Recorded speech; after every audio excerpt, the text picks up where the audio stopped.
आइए आज हम चर्चा करते हैं मुगल कालीन मुद्रा प्रणाली। मुगल काल के समय चलने वाली मुद्रा प्रणाली कौन कौन सी थी और कौन कौन सी प्रमुख मुद्राएं थी, उन मुद्रा के विषय में हम चर्चा करेंगे और एक एक करके चर्चा करेंगे। अगर आप देखेंगे तो सबसे पहले अकबर ने दिल्ली में शाही टकसाले का निर्माण करवाया, जिसका प्रमुख अब्दुस समद को बनवाया। और अगर दिल्ली में देखा जाए, जैसा कि अबुल फजल ने अपनी किताब में लिखा है कि सोने के टकसालें 4 टकसालें बनवाई गई थी, चांदी के लिए 14 टकसालें बनवाई गई थी और तांबे के टकसालों के लिए कुल 42 टकसालें बनाने का काम किया गया था। मुगल काल में टकसाल के अधिकारी को दरोगा कहा जाता था। जहांगीर के कुछ सिक्कों पर उसे हाथ में शराब का प्याला लिए हुए भी दिखाया गया है। अकबर ने सिक्कों पर राम सीता के चित्र भी अंकित करवाए हैं।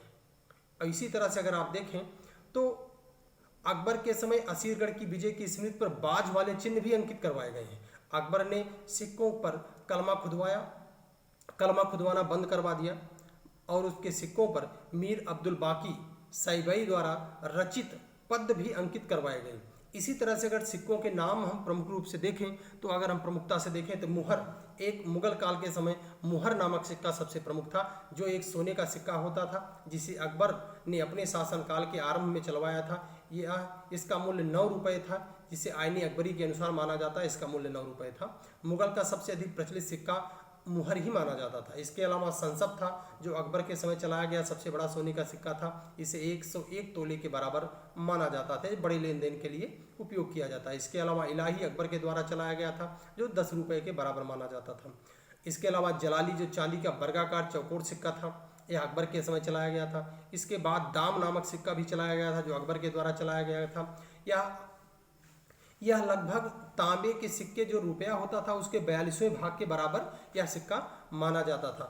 इसके अलावा जीतल नाम का सिक्का था, जो तांबे का सबसे छोटा सिक्का था। यह दाम के 25वें भाग के लगभग बराबर होता था। इसे फुलूस या पैसा भी कहा जाता था।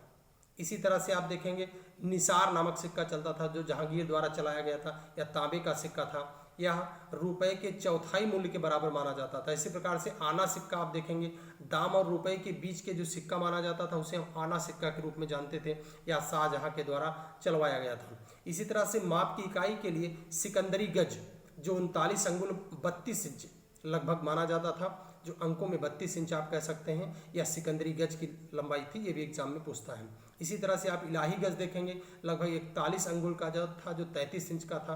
कोवाड़ देखेंगे, दक्षिण भारत में सूती वस्त्रों के नापने की एक इकाई थी, जिसे हम कोवाड़ कहते थे। कोवाड़ सूती वस्त्रों की नापने की इकाई थी। इसी तरह से बहार थी, अन्य व्यापारियों की मुद्राओं के तोल की इकाई थी। जो व्यापारी व्यापार करने आते थे उनकी तोल की इकाई बहार थी। इसी तरह से कैंडी थी, गोवा में प्रचलित माप की इकाई मानी जाती थी कैंडी।